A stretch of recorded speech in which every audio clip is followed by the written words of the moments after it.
और ये अमृत काल का बना बजट स्वर्णिम काल की ओर ले जाने के लिए है। लास्ट क्वेश्चन अनुराग ठाकुर जी, वो कहते हैं कि चाहे ये जो नंबर्स हैं, जिन बड़े बड़े नंबर्स की आप भी अभी बात कर रहे थे, वो ये कहते हैं ये नंबर्स इस बड़े बजट में हैं। जब उनसे सवाल किया गया तो वो कहते हैं भैया आप इन पे ज्यादा मत जाओ, ये जो नंबर्स हैं ये सारे बजट में हैं, इसका इंप्लीमेंटेशन ये सरकार कैसे करेगी? चाहे वो 2 लाख करोड़ का फ्री अनाज देने की बात हो या जितने भी बड़े नंबर्स, वो बार बार यही एलिगेशन लगाते हैं कि भैया लिख तो दिया लेकिन इंप्लीमेंट कैसे करोगे? लास्ट सवाल अनुराग जी, लास्ट सवाल। ये राजीव गांधी जी की सरकार नहीं है कि 100 रुपया भेजा और 25 रुपए रास्ते में खा लिए किसी ने। ये नरेंद्र मोदी जी की सरकार है, जहां जैम ट्रिनिटी की बात करते हैं, जनधन, आधार और मोबाइल।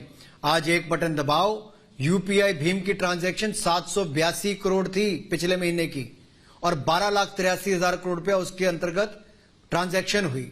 और पिछले 1 साल की अगर आप उठाकर देखोगे तो 7500 करोड़ ट्रांजैक्शन हुई और लगभग 126 लाख करोड़ की ट्रांजैक्शन हुई।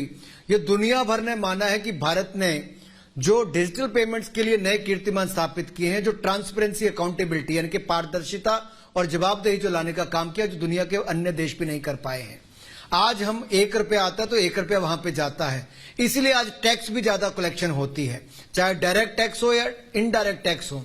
जीएसटी की कलेक्शन 1.5 लाख करोड़ पहुंच गई, कभी 1 लाख करोड़ भी नहीं होती थी, क्योंकि हमने सिस्टम को काउंटेबल बनाया।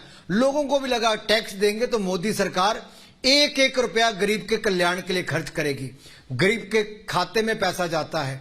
जो लोगों ने टैक्स दिया, आज मुफ्त में अनाज 80 करोड़ गरीबों को मिला 4 लाख करोड़ रुपया खर्च करके। जहां उनको भूखमरी से बचाया, वहीं 200 करोड़ वैक्सीन लगाकर महामारी से बचाने का काम भी किया। आज भारत ने 101 देशों को मुफ्त में वैक्सीन देने का काम किया। तो इसमें पता चलता है कि भारत जहां वसुधैव कुटुंबकम की बात करता है, वहीं G20 की अध्यक्षता करते हुए वन अर्थ, वन फैमिली, हम उस दिशा में, और वन फ्यूचर, उसको लेके काम करते हैं।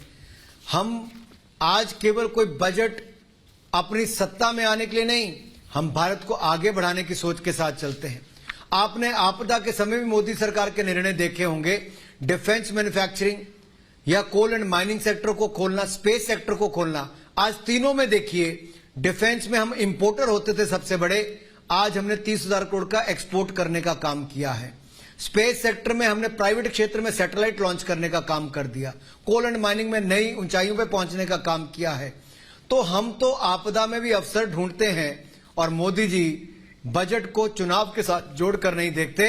ये तो अमृत काल से स्वर्णिम काल की ओर ले जाने की सोच रखते हैं, ताकि विकसित भारत का निर्माण हो सके।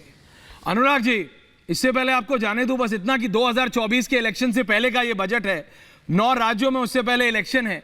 विपक्ष कह रहा है जानबूझ के, और टैक्स स्लैब वाली बातों पे कहता है देखो ये एक उदासीन बजट है, इसमें नया क्या है, ये देश को आगे कैसे लेके जाएंगे, ये तो इसलिए है ताकि इसका डायरेक्ट इंपैक्ट इनको वोट पे पड़ सके। Anurag Thakur, and then I let you go sir.